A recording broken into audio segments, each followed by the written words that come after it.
Hey everyone, Craig here from Cherry Orchard Foods. Today we're going to do a training video on show setup and some tips and tricks for shows and all that kind of stuff you need to know.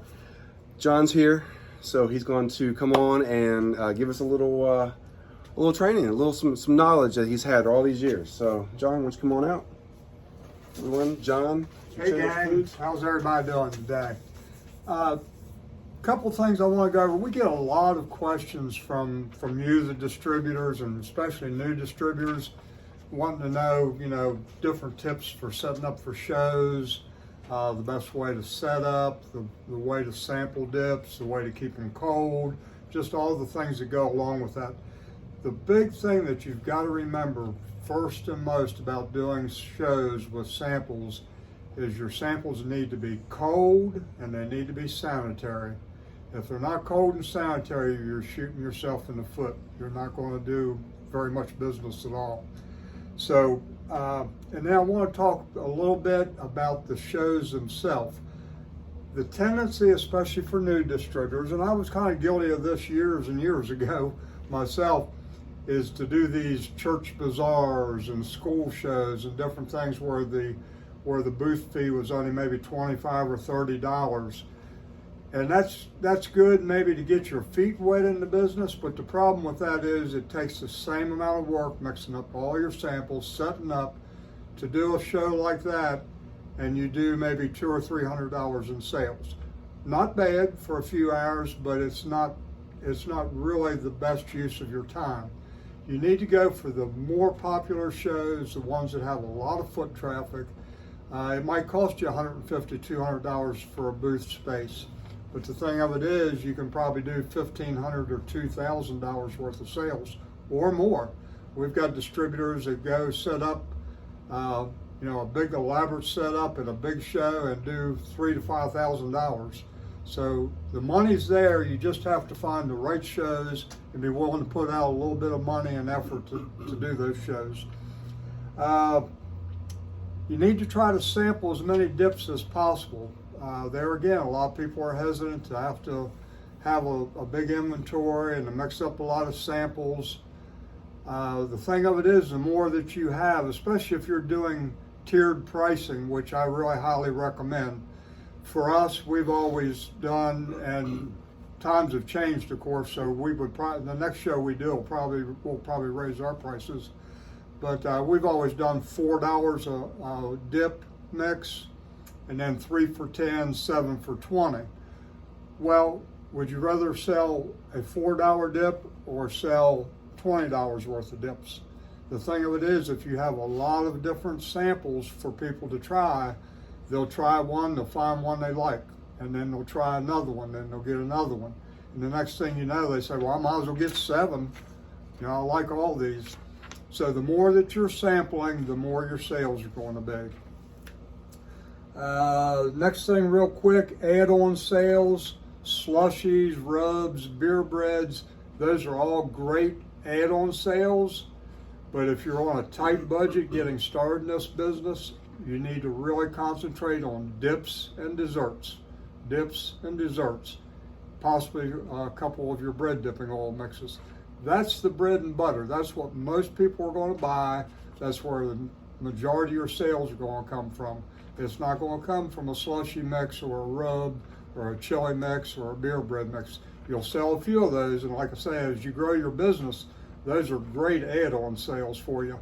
But I wouldn't concentrate on those getting started.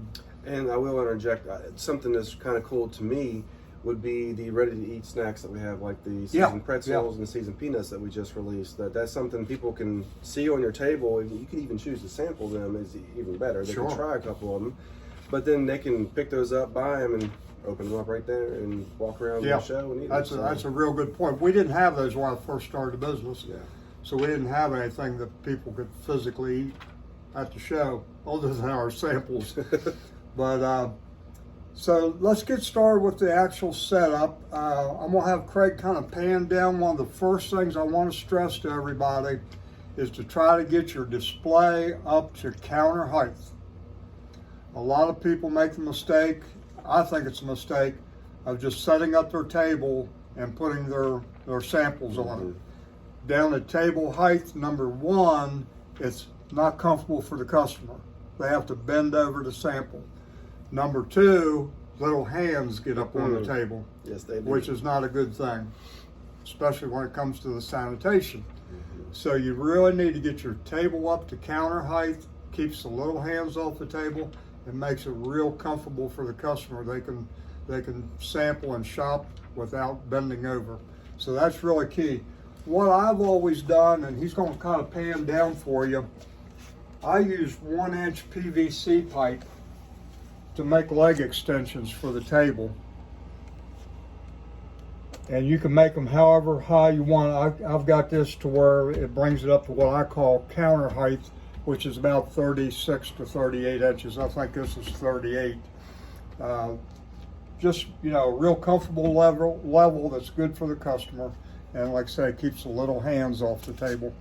So that's one of the most important things to remember to start off with.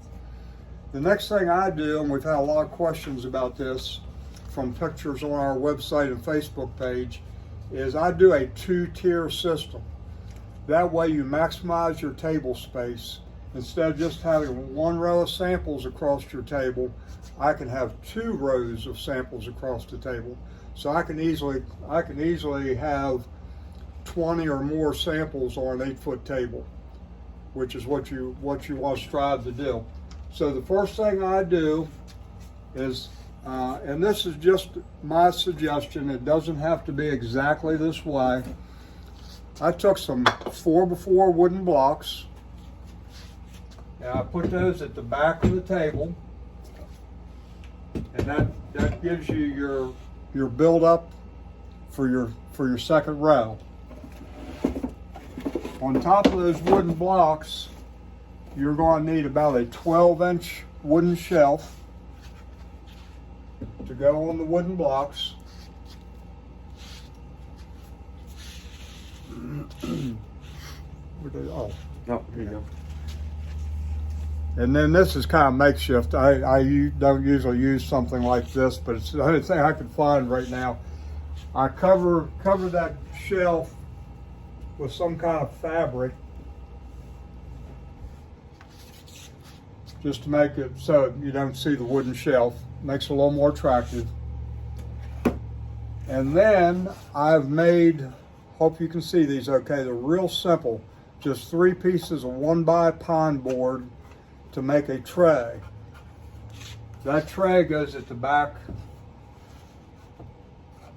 of the upper tier. That's going to hold your dip mixes, your various dip mixes. In front of that tray is going to be one of our wooden boxes, which is what we put the samples in. These are some of the old original ones that I made. And as you can see, there you go. As you can see, I just made these with blocks of styrofoam cut out to hold a 16-ounce deli container to put your ice in. And I'll show you in a minute the newer version that we've got of that. And then you just make and I've got the information on making these boxes. If you or anyone in your family or friends are the least bit handy with woodworking, I can send you all the details on the size of the wood and everything to make these boxes that hold 5 samples. Then you just have a 1/4-inch plywood top you cut the holes out of, and that way you just set your sample right down on the ice. Keeps them very cold. The styrofoam holds the ice really well for you. What we've done, well, I'm going to finish setting this up and then I'll show you some of the newer boxes. Then what you do is you drop down in front of that with another wooden tray.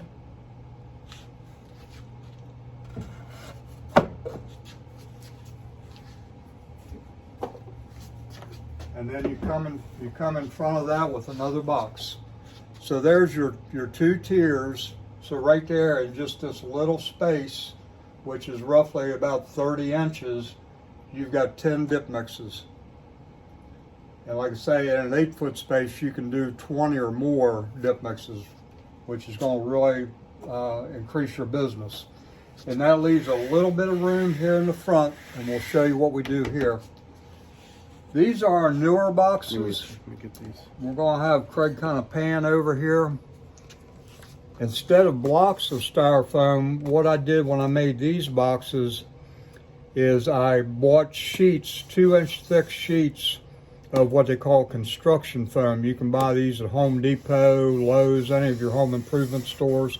They come in 4x8 sheets. You possibly could even find them a little smaller sheets if you possibly, I don't know.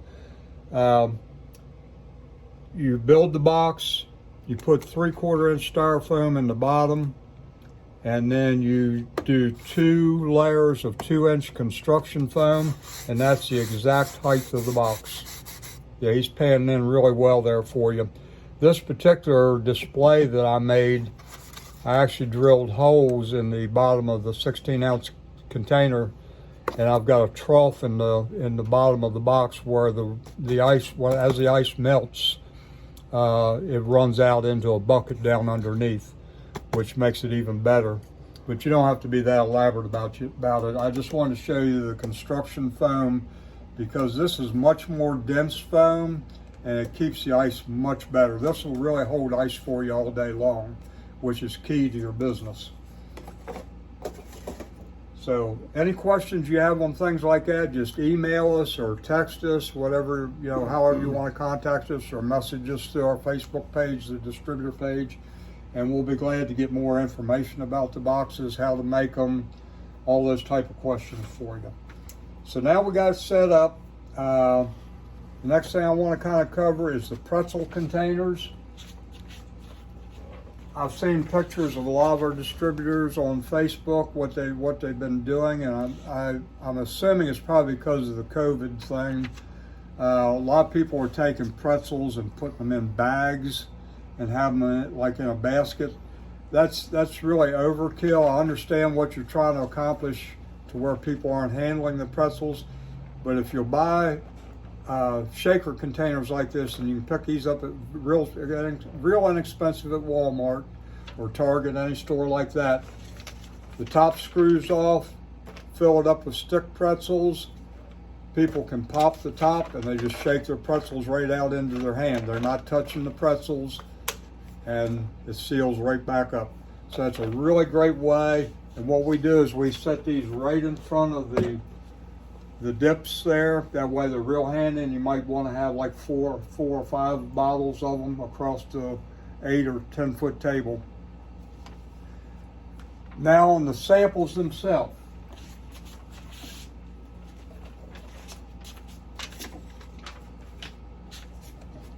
I came up with this system several years ago, and we've literally done shows where we've had health inspectors come by and compliment us on being the best dip display they've ever seen anywhere in their travels. The reason is the well insulated boxes that hold ice really well and keeps them cold. And then we also, when we get to a show, this one's been eaten out of, but we take our samples with us. Of course, we've got the name of the sample on the lid. When we actually put the ice in the box, we take the sample, set it down on the ice, and then I have made lids and cut out, use a box cutter, real sharp knife, cut out a triangle shape. Hope everybody can see that okay. There you go. Cut out a triangle shape, snap that down on top of your sample. That way they're not, the customer, some of them will try to take it off, but you just need to remind them they don't need to take it off. There's a hole in the middle. And then lay your name lid just loosely on top of it. With the double lid and that the triangle cut out lid on the bottom really seals in your cold and it keeps them cold much longer.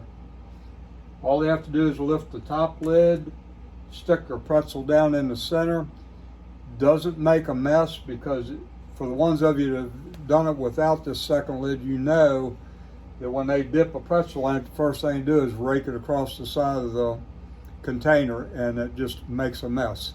This eliminates the mess, keeps them cold. Perfect system for sampling. Okay, what else here? We've covered the insulated boxes, the covered samples. Really, the only other thing I want to cover is, especially when you're first getting started, and Craig, I know, has done some training videos where he's talked about this, make sure you're sampling the most popular dips. We make, I think, 50 different dips now. Obviously, you're probably not going to have all of them. We do have some distributors that carry about all of them, but I tell people starting off, try to have at least 12 to 15 different mixes to start off with, and then you can build your inventory as you go. But make sure those 12 to 15 are really our most popular selling dip mixes. We can tell you what's most popular because we have distributors in 43 states.